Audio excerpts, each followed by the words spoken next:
Um, We're still checking boxes. You know, you put together a list of everything that you hope to touch and go through the course of training camp. And I think our guys have done a pretty good job of hanging in there with all the information that continues to come at them. But, you know, there's everything from 3 versus 4, 3 versus 5, extra attackers, face-off plays. There's just a lot of meetings, a lot of things going on. So we're down that list, but we still some things we can work on tomorrow as well.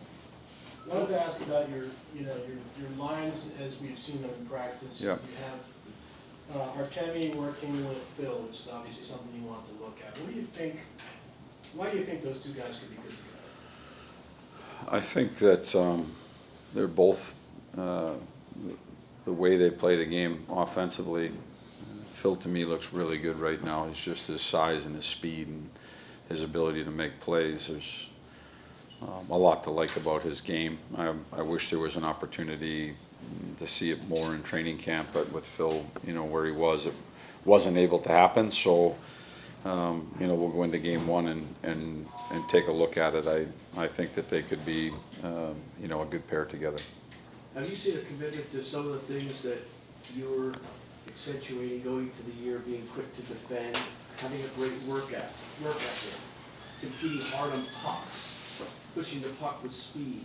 Have you seen like a buy-in and a commitment in that area? So every day in practice, I think the guys have worked incredibly hard, and I've communicated that to them. I think the games have been probably 90% of the things that you just mentioned right there in the games have been really good. There's always a mistake being made here and there, and I think that's new in training camp, but with regard to quantity of volume of the opposition's chances and shots, they were way down in the last two games against two teams that had pretty good lineups in there. And so I think that we did a lot of good things, suppressing shots, suppressing scoring chances from a defensive zone. That's done with hard work, that's done with speed, it's done with details to the system, and God bless you, and understanding it. And so I did see that. And I also mentioned that I would like to see us unhinge a little bit more offensively and push that way. So there's been things that I've been happy with and things that we continue to talk about inside the room. From your experience, when you bring a new system into a team, what's that adjustment like when you're taking over a team? Pretty similar to what you saw here. I think that there's a thought, there's a thinking that goes to it at the beginning, whereas after guys understand everything, they think less and they play faster and quicker and more confident. And so, again, I started to see that in the last two games. I know you're on the wrong side of the score sheet with it, but there was improvements in those areas, again, especially from the defensive side of it, to, you know, a whole team to one shot a period or one chance through two periods or 14 shots or 20 shots against inside of a game. Like, those are numbers that you're looking for in order to be successful. And so there's a lot of good things that I think that they started to pick up and understand and just do things quicker out there.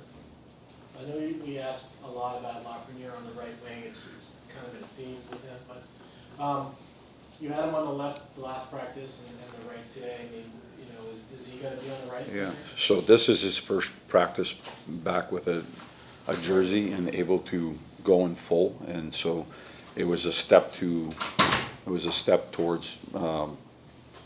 you know, him being in there opening night. And that, you know, when you're out of the lineup or you miss a practice, that's one thing. They come back, you're in a different colored jersey, that's another thing. And so oftentimes, again, it's not necessarily that he was on the left wing. He might have been part of a line that was a makeup of 4 people. And so today he's back on the right side, and I actually thought the line looked really good. But it's practice, and we hope that translates to games. Do you, at this point, with Phil, Lafreniere, everybody, feel like everybody's healthy and you anticipate having a full, you know, roster ready to pick from for opening night? At this point, I do.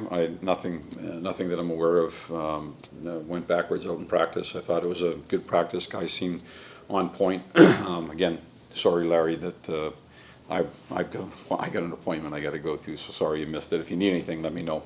But I think that I haven't had a chance to talk with the trainers post practice, but nothing came to my attention during practice, so I would think that we're good.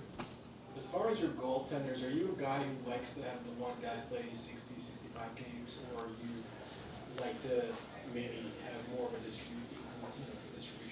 You never know how it's gonna go, with regard to a season and injury and the ups and downs that go inside of a season, but, you know, we've got two quality goaltenders. Probably not the 50-50 split that you're talking about, but we're gonna count on both players.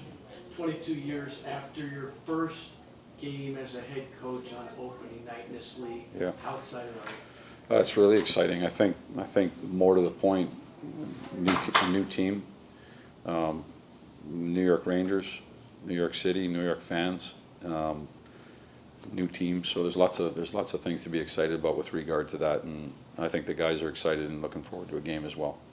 All right. Thank you, guys. Thank you, Chris.